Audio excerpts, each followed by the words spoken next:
Another day and another batch of medals that come rolling in for Team Isle of Man in Gibraltar.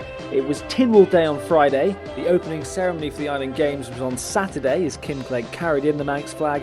And the last 2 days, the Triskelion has also been flying high as a whole host of athletes have stood proudly on the podium to take in the adulation of winning a medal at such a great event. Welcome to episode 3 of the 2019 Island Games Review with myself, Chris Cave.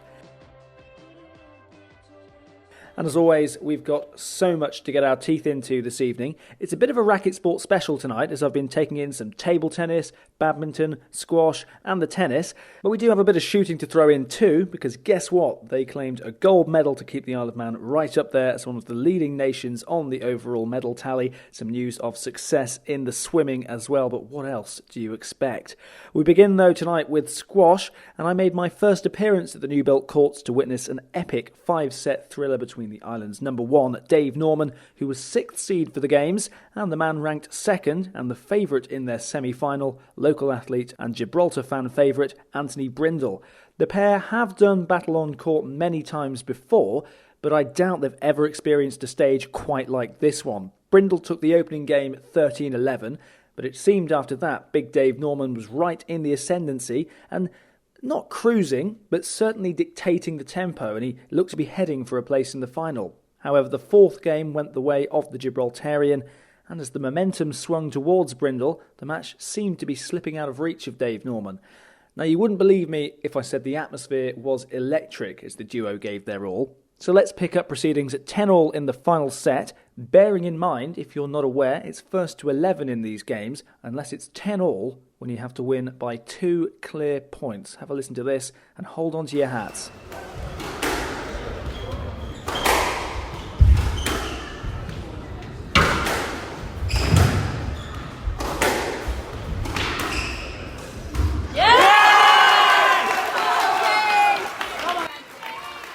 That's Dave going 11-10 up, so match point number 1 for Dave Norman.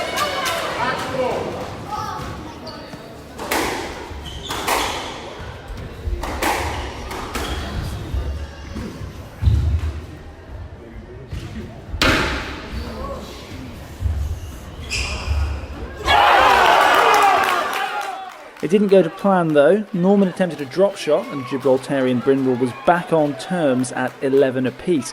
Nerves really jangling at this point.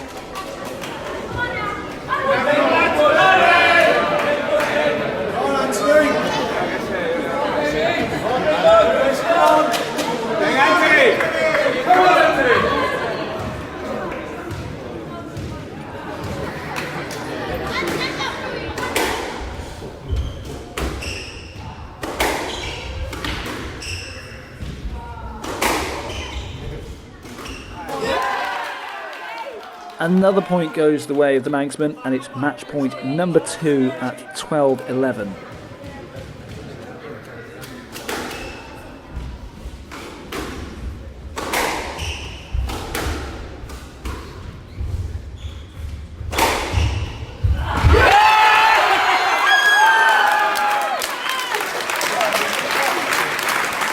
No mistake, this time around though, a fine cross-court after another lengthy rally towards the end of a match that went the distance, and it's jubilation for those with the 3 legs of man on their tops, huge cheers, and everyone at the court was absolutely buzzing, as you can hear there. The result in full was 11-13, 11-7, 11-4, 2-11, 13-11, a truly magnificent match between two players who are used to winning.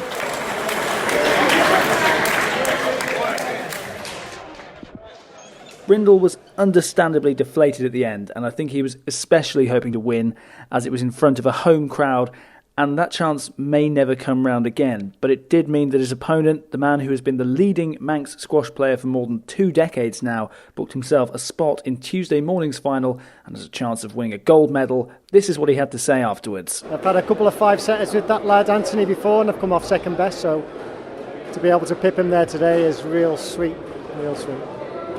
When it gets to those nervy moments at the end of a match, how do you keep calm? Because at one stage, at match point, you put it in the tin and we could see you smiling, laughing. You were still calm on the surface. What was it like underneath? Yeah, a little bit turbulent, but once I smiled, I just found it relaxed me. I missed it, it hit the tin, and I thought, what a stupid shot to play, that was match ball, and you just had to smile. It just relaxed me, and it helped me in the next couple of points as well. Did you have a particular strategy before the match began, or do you play every match in mostly the same way? Yeah, quite often in the same way. I'll start off the same anyway, and it just depends on your opponent, how he reacts. Anthony's very good, he's very well coached, and he's got an international coach by his side as well. So you could see between each game he was slightly changing his tactics between every game, so I had to adjust to that to counteract what he was doing. So I just about managed to do it. He has fantastic reach as well. It seemed at times he played a fantastic shot, yet he still miraculously managed to get it back. I suppose there were times of that match where you thought you would have to do the unthinkable to just win the point. What, like hit him or something? No, we don't do that on the squash court. We just try and play the ball away from him. Someone like that gets the ball away is just so hard to play because the ball comes back time after time after time. I mentioned my good friend Andy Bell. He was a bit similar. He was a big leggy chap, and he would always pick it up, pick it up, pick it up. So you had to play 3, 4, 5, half a dozen shots more than you need to. What a scout that is for you. The number 2 seed is now gone from the host nation as well, but it seemed like you had your fair backing here at the squash courts from the Isle of Man as well. Yeah, the Isle of Man team has been absolutely fantastic, and there's more than the team as well. There was quite a good support for us here, and I could hear it through over the top of the Gibraltars, which is a pretty good feat in itself, to be honest. How much do you know about the opponent who you've got in the final, Cameron Stafford? I don't really know a lot about Cameron, other than that he's an ex-professional, has been in the top 100, I believe, and he's a very talented player. And he's also about my height, so he's about 6'2". So it'll be a good battle of the reaches, I think, tomorrow. I've never known a response from the crowd like that at a squash match. Obviously, the Island Games semi-final. You are now in the final. How are you going to take stock? Take a bit of a rain check and head in tomorrow with a clear head? I'm going to recover as best I can. I'm going to drink lots of water, try and recover, try and get a massage and a stretch, and have a good night's sleep. What would it mean to you to win a gold medal for the Isle of Man at the 2019 Island Games? I'll be perfectly honest, I never expected to get this far, and I'm absolutely made up that I've got into the final. To win a gold medal would just be, well, I couldn't even imagine. I'm so hyped at the minute. I don't think I've ever felt like this before, even with all the championships I've won, but this one has been really good for me, especially as I'm at the twilight of my career. Well, you're still playing like you're in your prime. All the best tomorrow, and I'm sure you'll do the Isle of Man proud. Thanks, Chris. Cheers. If today's match was anything to go by, it's going to be an absolute belter. His opponent, Cameron Stafford, is a professional from the Cayman Islands. Stafford's the hot favourite, so in theory, Dave Norman goes into it with no real pressure on himself. But he's a born winner, and as this is only his second Island Games, you heard him say himself there, he believes it to be the twilight of his career, and what a career it's been, title after title on the Isle of Man. He's been one of the top players in the European Championships too, and what a way to sign off it would be if it is to be his final Island Games appearance, if he were to win gold against a hugely talented player. That match is due to start at 11 o'clock in the morning tomorrow, and we'll keep you posted on Manx Radio. Make sure you check out all the content on our social media platforms and online at manxradio.com. Now, still to come, we'll hear from the two shooters who clinched gold earlier in the day on Monday. But firstly, we move to tennis. Wimbledon fortnight is well underway at SW19, but in Gibraltar, they've been focused on their own competition. The ladies had booked a spot in the gold medal match, the team consisting of Laura Feely, Katie Harris and Karen Farragher, who was also competing in Gibraltar the last time the games were held there in 1995. Their opponents were the hosts, and it's always difficult when you're up against Gibraltar this year because their support is so vocal. Laura lost in straight sets to Amanda Carreras, which is no shame, considering Carreras is a professional and has won more than £100,000 in prize money on the tour during her career to date, and she's currently ranked as the British number 19. You could tell as well watching her play that she was gifted too. She looked a cut above the rest and pulled out a number of quality shots when called upon. It was really just a case of returning the ball and forcing the errors from the Manx players, which she did so well. Katie Harris, though, levelled, also winning in straight sets, meaning it went down to Laura and Karen Farragher with a tough ask of beating the hosts in the doubles. And yet again, the daunting figure of Carreras was the other side of the net. It wasn't to be for the Manxies. They were defeated in straight sets, but they had still done enough to earn a silver medal. It was tough out there in that doubles. It was warming up middle of the day, and Amanda's such a good player for Gibraltar. Puts a lot of pressure on you, but we tried our best. We didn't quite get to the top of our level, but we gave it a shot, and I guess we've got to be fairly happy with the silver. So. What was it like experiencing playing the host nation with quite a vocal crowd as well, and a professional in the final? So it seemed like the odds were always stacked against you. Yeah, I mean, they've obviously got a lot of support here, cheering them on. But we had a good turnout from the Isle of Manners there, so they cheered us on. We had some good points, and they really got behind us too. So it was good. What about yourself, Laura, for your Island Games experience? How have you found it here in Gibraltar?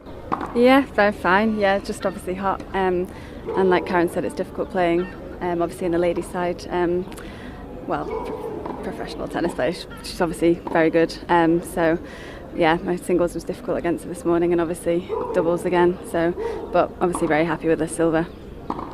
Did you have any aspirations of a particular medal or any particular goals heading into this event? I think you always come here targeting a medal, ideally gold. I mean, in Gotland 2 years ago we managed to take the gold in the team, so it would have been nice to repeat that, but we gave it a good shot. Silver's pretty good, so happy with that. And obviously the individuals are going to start. We haven't got any more matches today, but some of the other guys are playing today and we'll be playing tomorrow, so just got to keep going and see if we can get something out of those as well. What do you do between now and then to regroup and sort of take stock of what's happened today? Get some food, get some water, get sort of stretched off, do proper recovery, try and stay out of the sun as much as possible so that we're fresh and ready to go tomorrow. And Laura, always raw in the immediate aftermath after a match, but do you think after a bit of time you'll reflect on this and think it's been a good experience on the whole? Of course, yeah, a silver medal, you can't knock that. So I'm very happy with it. Just like I said, it's difficult playing. Such a good player. So, but yeah, happy with the gold. God, silver. Yeah. Now on to a bronze medal match in the badminton, and this was one of the most bizarre sports fixtures I've ever encountered. Not for the standard, not for the setting, not for what happened in the match, but for what was going on in the crowd. Picture this, we're in a sports hall with 6 badminton courts on. There are various matches taking place on 4 of them. One is free to be used as a practice court before the players go on, and the other is taken up by Kim Clegg, who's competing for the Isle of Man against the Faroe Islands. And the noise is incredible. Picture a football match in the German Bundesliga where they're all jumping about and they're letting flares off and creating an intimidating atmosphere. Picture similarly the Icelandic fans with their Viking clap routine during the Euros 3 years ago. But then imagine a group of badminton fans from the Faroe Islands trying something like that at the Island Games. And I'm talking kids and parents and general fans alike all joining in and making some real noise. I couldn't quite believe it. They had those annoying inflatable things where you bang them together to generate noise. They were using those, and what I can only assume, they were singing a song in their native tongue. Well, anyway, despite her best efforts, Captain Kim Clegg lost her match in 3, meaning it was down to the pairing of Matthew Nicholson and Stephen Quayle to win for the Isle of Man to have any chance of getting a medal in the mixed team event. And despite drawing level after an intense battle in the second game, it was the Faroe Islands who prevailed 3-0 and they took home the medal. There was the obvious disappointment. It's arguably the worst place to finish as you've got within touching distance of a medal without bringing it home. But they gave 100% and the passion on our side shouldn't be overlooked either. All the players who took to the court really wanted it. You could tell that. It just wasn't to be today. But I did get the reaction of Matthew Nicholson once the match had finished, with the eventual score in the doubles match 2-1, but the overall score in the battle for the bronze ending 3-0 to the Faroes. Only in here, only Island Games experience. Obviously, Faroes one of the loudest teams, Greenland also behind us, very loud, and you just got to get used to it, and it's good to play them. Talking of the atmosphere, the magnitude of the match, I'm sure you're all keen to make your mark and add to the medals that the Isle of Man have been winning. What went wrong today? Were they just too good?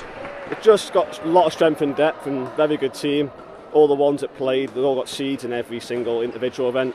So it's always going to be a tough game. It's just fine margins in the ladies singles and the men's there, which could have gone our way, went the other way.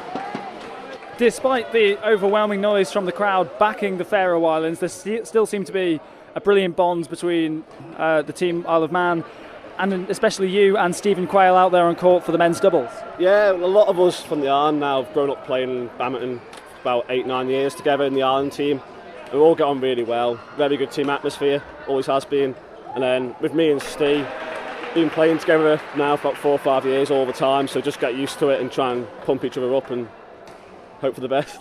What have you made of Gibraltar 2019 so far? Yeah, it's been really good. Like, the sports all here is fantastic with the new live scoring and everything, all the new technology, and it's also nice to have a bit of an athletes village where you see more of the other people and other nations there.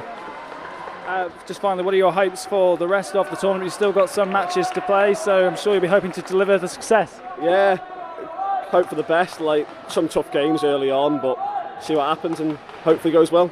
Unlucky to those involved, but they still have a chance to get themselves among the medals, and we'll hear later from the shooters just how much it means to the Manx athletes when they do top that podium.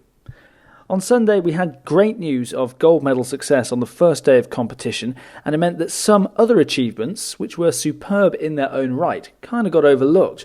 One of those which we didn't have time to play you last night was an interview with Bethan Pilley, who registered a personal best and a third-place finish in the long jump. I asked her what it was like to be among the medals once again at the Island Games, representing the Manx flag. Coming into it this afternoon for the long jump, I was a bit nervous, but it went better than I thought it was going to, so... What do you have to tell yourself then when you're just about to get into the heart of competition to relax yourself? Do you take a step back in your mind and think, I just need to do what I've been doing all the way through my training process, which is why I've been called up and why I've been selected for the Team Isle of Man? Yeah, you just follow your routine, you do it in training, you're just replicating it here. It doesn't matter that it's a competition, you're doing the same warm-up, I have exactly the same warm-up, so it never changes. And that really just helps you, it settles you. It doesn't matter what track you're at, you're still doing the same event. So. And with your teammates by you, athletics, obviously there's a large contingent of Manx athletes in the athletics group. You can possibly hear them in the background cheering there. That must fill you with confidence that there is a wealth of experience there and a wealth of successful athletes as well. People who've been there, people who've done it, people who know what's going through your head and what you're going through before you go out there. Yeah, it's absolutely brilliant having them here. I mean, Hannah Riley is just fantastic. She's been to a lot of games now, so she has so much experience. And I've had a few little niggles, but I think everyone has. And it's just so motivating for us to be like, just put it out of your head, it's fine. And there's so much experience, like you said. Obviously, we've got Dana as well, Dana Callow. She's a female team manager, and she's been through it all before. She's done Island Games, she's done everything, so she's a brilliant person to have here with us.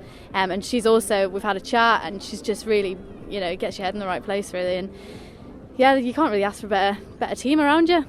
As we know, with the long jump, things can change. If you've got a pretty good score, but it does change with who's out next, and obviously the rival athletes who are out there also competing. So when did you realise that you were actually in contention for a medal?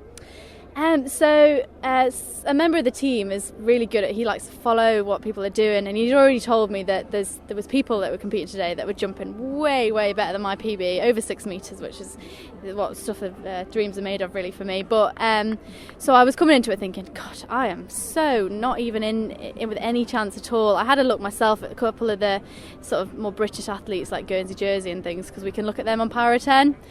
And I was like, yeah, there's a lot of good athletes here today. So I went into it thinking, I've really not got much hope against these people now. And at previous games, so Jersey and Gotland, I got silver medals, and I was like, oh well, never mind. That was my time, and I did really well there. Really wasn't expecting to get a medal today. So when I jumped, my first jump was a 5.75, which was a PB straight off. My previous PB was 5.65, so 10 centimetre PB was huge for me, and I was really happy. I've got a bit of a war wound. I sliced my hand open on my spikes, so that was a good good first jump. But yeah, and then so I really kind of held that for a bit, kind of had similar jumps, and then I had a 5.79, which again was another PB, and I was really confident going into the last bit, thinking, God, I'm in silver medal position here. And unfortunately another athlete pipped me to the line on her last jump. She got a 5.90, which is absolutely incredible. I couldn't ask for a better competition, to be honest, and she's well deserved that silver medal, so I was never going to be jumping that far, so that was brilliant. But yeah, so I'm just really surprised, to be honest, with how well I did. Coming into the games, though, I know a lot of athletes were talking about they just wanted to beat their PBs. A medal was a bonus. You've won medals before, but I suppose the thrill of it doesn't wane on you. It only gets greater with time. What were your emotions when you found out that you were in the medal positions? Yeah, no, I was absolutely chuffed, to be honest, especially to do it with a PB as well. I was just I couldn't ask for any more. It's brilliant.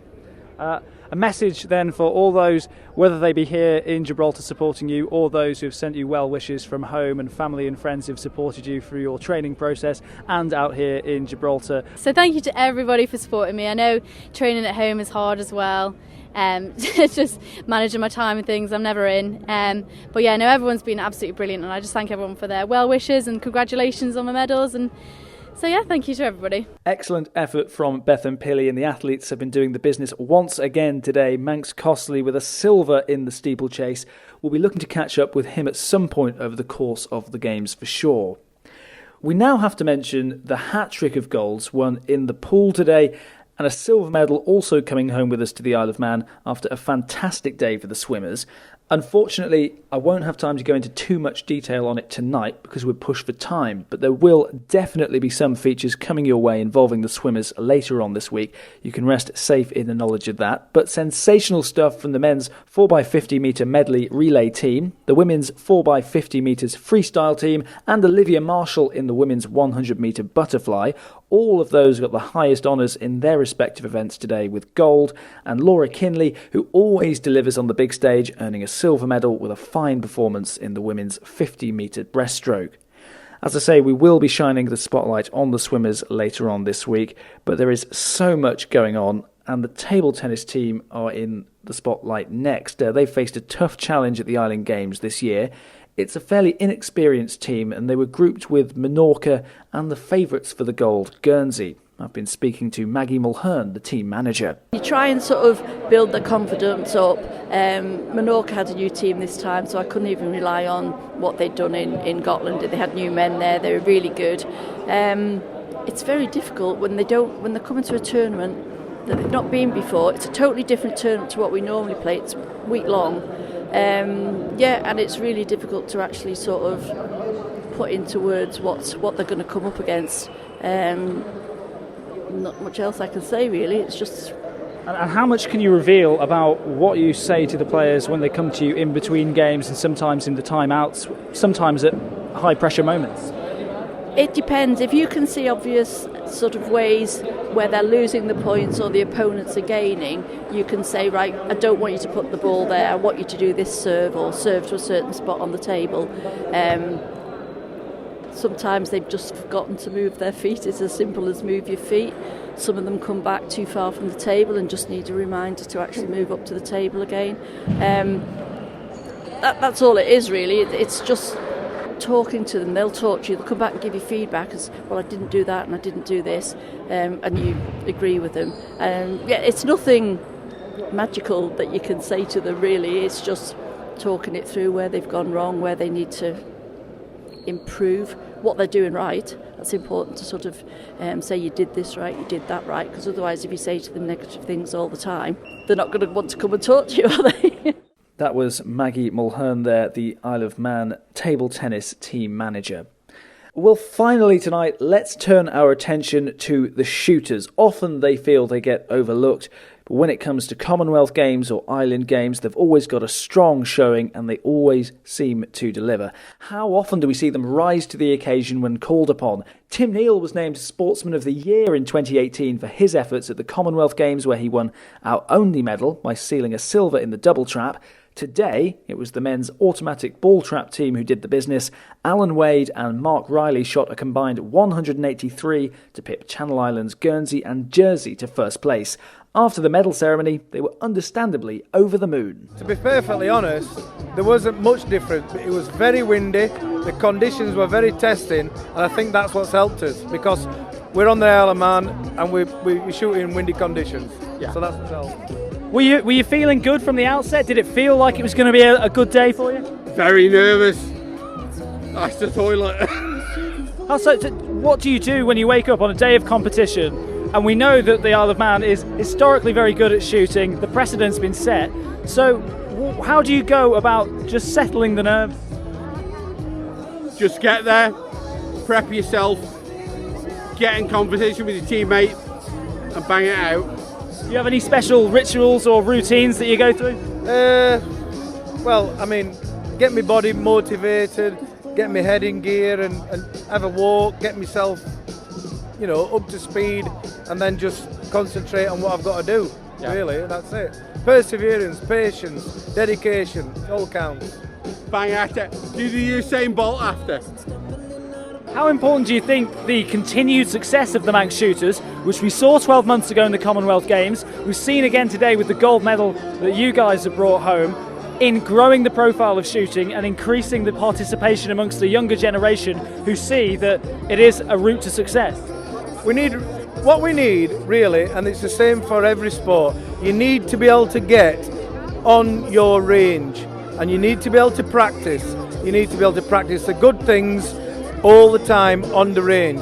If you can't get on the range to practice pad time, it's all about pad time. If you can't do that, you ain't going to compete against the top people. Simple as that. My boy's coming through, and I just concentrate on him for next time for a medal. What I love about the Island Games is coming here and seeing when our athletes win medals and the joy and the pride, the overriding emotion of just ecstasy that you get with winning a medal and representing your country. How much do you enjoy competing under the Manx flag? I said 30 years silver medal in the Faroe Islands. I was ecstatic. This today tops it all. He's the boy. We shot together. We won. And that's it. And that's your lot this evening. Another extremely busy day, and there's no sign of it stopping. Remember to subscribe to the podcast so you don't miss out on any of the action as the Isle of Man continues to shoot for the stars in Gibraltar.